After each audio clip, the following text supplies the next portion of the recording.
Adani group पर जांच की मांग को लेकर सोमवार को संसद से सड़क तक हंगामा हो रहा है। लोकसभा और राज्यसभा में कार्यवाही शुरू होते ही विपक्षी सांसदों ने अडानी मामले में चर्चा की मांग करते हुए जमकर नारेबाजी की। दोनों सदनों के स्पीकर्स ने सांसदों को समझाने की कोशिश की, लेकिन वह नहीं माने। इसके बाद दोनों सदनों की कार्यवाही 2 बजे तक स्थगित कर दी गई। उधर सुबह 11 बजे तक शेयर बाजार में अडानी एंटरप्राइजेस के शेयर्स में 5% की गिरावट देखी गई। ये 1500 रुपए के करीब ट्रेड कर रहे हैं। राष्ट्रीय स्वयंसेवक संघ प्रमुख मोहन भागवत ने संत रविदास जयंती के मौके पर कहा कि जाति भगवान ने नहीं बनाई है, जाति पंडितों ने बनाई है, जो गलत है। भगवान के लिए हम सभी एक हैं। हमारे समाज को बांटकर पहले देश में आक्रमण हुए, फिर बाहर से आए लोगों ने इसका फायदा उठाया। उन्होंने कहा कि संत रविदास ने हमेशा धर्म के अनुसार कर्म करने की सीख दी। वे कहते थे, पूरे समाज को जोड़ो, समाज के उन्नति के लिए काम करना ही यही धर्म है।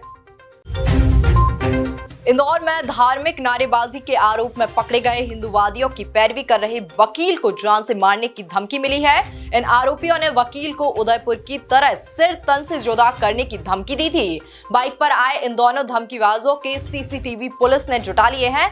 पुलिस इन संदिग्धों की जानकारी जुटा रही है। बागेश्वर धाम के सबसे नजदीकी रेलवे स्टेशन दुरियागंज पर आस्था के आगे नियम कायदे बेपटरी हो जाते हैं। यहाँ स्टेशन से पहले ही ट्रेन पुलिंग कर रोक दी जाती हैं। एक नहीं, वो भी 2 से 3 बार। ट्रेन कोई भी हो, इस स्टेशन के पास रुकने की गारंटी तय है। जिन ट्रेनों का यहाँ स्टेशन पर स्टॉपेज है, उन्हें भी 500 मीटर पहले बागेश्वर धाम रोड पुल पर जंजीर खींचकर रोक दिया जाता है।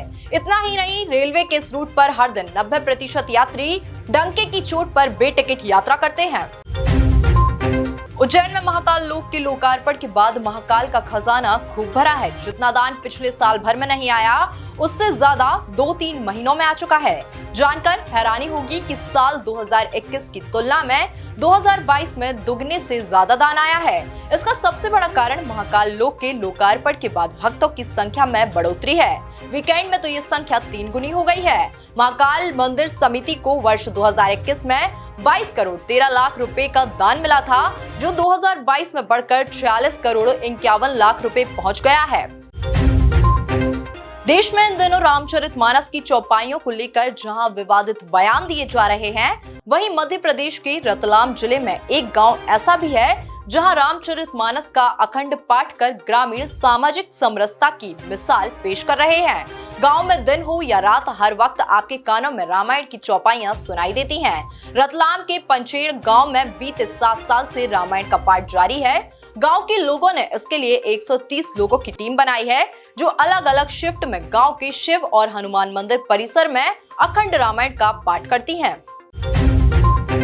मध्य प्रदेश में कड़ाके की ठंड से फिलहाल राहत है, जो अगले कुछ दिन और रहेगी। मौसम वैज्ञानिकों का कहना है कि 9 और 10 फरवरी से तेज सर्दी का दौर फिर से आएगा।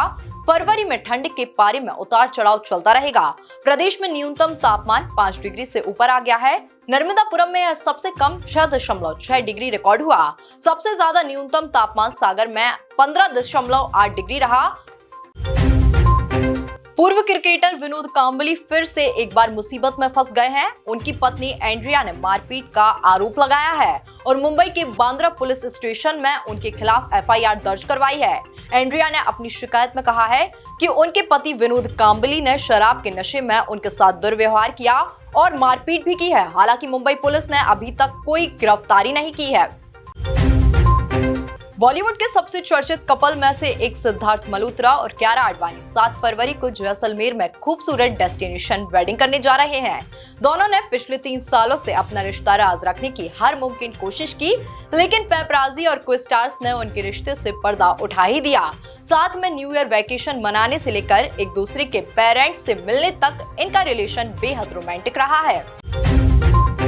पठान इन दिनों इंडियन बॉक्स ऑफिस पर रिकॉर्ड तोड़ कमाई कर रही है। इंडिया के अलावा विदेशों में भी फिल्म जबरदस्त कमाई कर रही है। अब खबरें हैं कि पाकिस्तान में भी फिल्म की स्क्रीनिंग की जा रही है। रिपोर्ट्स के मुताबिक कराची में फिल्म की गैर कानूनी तरीके से स्क्रीनिंग की जा रही है। जब पाकिस्तानी सेंसर बोर्ड के संज्ञान में ये बात आई तो उन्होंने एक स्टेटमेंट जारी किया।